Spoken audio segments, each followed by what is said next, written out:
اعوذ باللہ من الشیطان الرجیم، بسم اللہ الرحمن الرحیم۔ حضرت ابن مسعود رضی اللہ تعالیٰ عنہ مرض الموت میں مبتلا تھے۔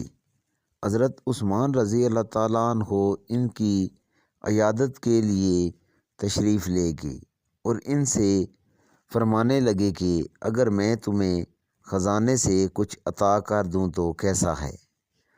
انہوں نے فرمایا، مجھے اس کی کوئی ضرورت نہیں۔ حضرت عثمان رضی اللہ تعالیٰ عنہ نے فرمایا، بعد میں تمہاری بچیوں کے کام آئے گا۔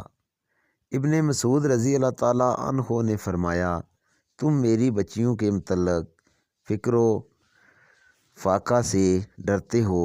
میں نے ان کو حکم دیا ہے کہ وہ ہر رات سورہ واقعہ پڑھ کریں، کیونکہ میں نے رسول اللہ صلی اللہ علیہ وآلہ وسلم کو یہ فرماتے ہوئے سنا ہے کہ جو آدمی ہر رات سورہ واقعہ پڑھے گا وہ کبھی فکر و فاقہ میں مبتلا نہیں ہوگا۔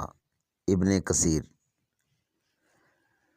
دلمی نے حضرت انس رضی اللہ تعالیٰ عنہ سے مرفوع روایت بیان کی ہے کہ اپنی عورتوں کو سورہ واقعہ سکھاؤ کہ یہ تونگری اور مالداری کی صورت ہے۔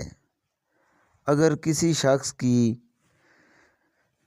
پیداوار میں نقصان ہو جاتا ہو تو اسے چاہیے کہ اس صورت کو 3 مرتبہ پڑھے اور بیج بونے سے پہلے بیجوں پر دم کرے، پھر اس کے بعد ان بیجوں کو کاشت کرے۔ انشاءاللہ پیداوار میں اضافہ ہوگا اور فصل آفتوں سے محفوظ رہے گی۔ اگر کسی عورت کے ہاں بچہ پیدا ہونے والا ہو تو اس صورت کو تھوڑے سے پانی پر 7 مرتبہ دم کر کے پلائے، انشاءاللہ ولادت میں آسانی ہوگی۔